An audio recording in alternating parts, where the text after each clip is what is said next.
Hello, good evening. Welcome back ulit po sa aking YouTube channel. So, bago yan, ang tatapik ko ngayon ay tungkol naman sa ating kalusugan. Evergreen content, ang evergreen content kung saan panghabang buhay na may kinalaman sa ating kalusugan at marami ang natutunan ng mga tao dito. So, narito ang pero bago po yan, mga lods, mga mima, paki-subscribe naman po sa aking mga video, sa aking channel, sa aking YouTube channel. And then, kung nagustuhan nyo ang aking mga videos, panoorin nyo at i-share nyo. Marami akong nagawang mga video na tungkol sa kalusugan. So, narito ang ihahatid ko naman na magandang balita tungkol sa ating kalusugan, kumbaga kaalamang pangkalusugan. Healthy pa rin ang kidneys mo kahit mahilig ka sa maalat dahil lagi mo naman sinasabay ito. Una, tubig. Uminom ng 1 o 2 baso ng tubig kasabay o pagkatapos kumain ng maalat. Tinutulungan itong ma-flush palabas ang sobrang asin sa dugo at ihi. Mas kunti ang stress sa kidney. So, number 2, saging. Ang saging ay mataas sa potassium. Binabalanse nito ang epekto ng asin sa katawan. Nakakatulong pababain ang pressures sa kidneys. Number 3, pipino. Mataas sa tubig at natural na pampaihi. Tinutulungan ilabas ang sobrang sodium, magaan na sa kidneys kahit araw-araw. So guys, 'di ba ang pipino, kung napapansin niyo pag hinihiwa niyo, matubig siya. So yun maganda, nakakatulong din yun sa pag-flush na ating kidneys kasi matubig siya. Panay natin pag kumain tayo nito.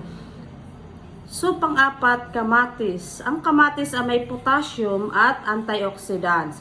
Nakakatulong sa blood flow papunta sa kidneys. Mas okay kainin na sariwa o lightly cooked lang. Kung mas masarap daw, mas mabuti kung kainin ang kamatis ay sariwa, no? Tapos kung gusto niya namang lutuin, dapat lightly mga light lang, light. Huwag masyadong overcook or huwag masyadong luto. So, number 5, lemon o calamansi water. Yung calamansi water, yung sa pitchel, maglagay kayo ng tubig, tapos lagyan nyo ng hiniwang lemon, tapos ibabad nyo, tapos yun ang laging inumin nyo kapag kumain kayo ng mga maalat. Pinapadali ang paglabas ng sodium sa ihi. Nakakatulong iwas kidney stones. So, 1 baso lang, huwag sobra. So, kapag tayo pala'y kumain ng maalat, tulad ng tuyo, bagoong, basta o kahit anong pagkain, basta maalat, uminom tayo ng calamansi, lemon o calamansi water. 1 baso lang daw dapat, huwag daw sobra, para hindi din mapasama. Kasi yung lemon o calamansi ay bawal din sa atin yung mga acidic na mga tao. So, pang-6, gulay na may fiber tulad ng mga pechay.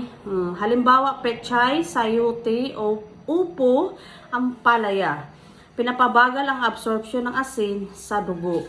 Mas kunti ang trabaho ng kidneys. So, dapat pala, para iwas sa bato sa kidneys, yung mga gulay, kumain din tayo ng mga gulay na may mga fibers. Kasi, tulad ng pechay, sayote, upo, ampalaya. Dahil pinapabagal daw nito ang absorption ng asin sa dugo natin.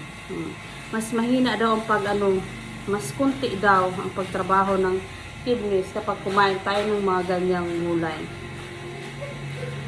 So, kung nagustuhan nyo ito guys, paki-subscribe naman, pa-share, and then paki-comment sa baba sa gustong mag-request tungkol sa pangkalusugan, So, narito naman may dagdag kaalaman naman tayo tungkol pa rin sa kidneys. Mga palatandaan na healthy pa rin ang kidneys, no? malinaw o mapusyaw na dilaw ang ihi. Kung ang kidneys natin ay mga healthy pa, narito ang palatandaan. Malinaw o mapusyaw na dilaw ang ihi. Regular na pag-ihi, hindi masyadong kunti o masakit. O yan. Walang pamamaga sa paa, mukha o talakop sa mata. Ayay, delikado. Hindi madaling mapagod. Walang pananakit ng tagiliran o likod. Hindi mapalaging uhaw kahit maalat ang kinakain. So, isa yan doon sa mga palatandaan na healthy pa rin ang ating mga kidneys, no? So, So, laging tandaan yun, pag kumain kayo ng maalat, yung mga binigay kong tips, ay yun ang sundin nyo. Ilalagay ko sa baba ang description para meron kayong guide. So narito pa ang dagdag kaalaman naman tungkol sa ating kidneys. Kailan dapat maghinay-hinay sa maalat? Tungkol pa nito sa kidneys natin. Mag-ingat at magbawas kapag madalas maalat ang ulam araw-araw. May high blood, diabetes o gout. May pamamaga ng paa o mukha. Madalas madilim o kaunti ang ihi. May family history ng kidney disease. Edad 40 pataas. So ito yung palatandaan kung kailan daw dapat maghinay-hinay sa paghinay-hinay sa pagkain ng maalat. Nasa edad na 40 pataas na, so dapat maghinay-hinay na kasi mabagal na magiling yung natin. So ito yung binanggit ko kanina, ito yung dapat tandaan natin na maghinay-hinay tayo sa mga maalat. So guys, yun lang. So kung nagustuhan nyo ang aking video sa aking mga kalamang pangkalusugan, pa-subscribe naman at pa-comment sa baba and then pa-react. So yun lang. Thank you for watching guys. Bye-bye.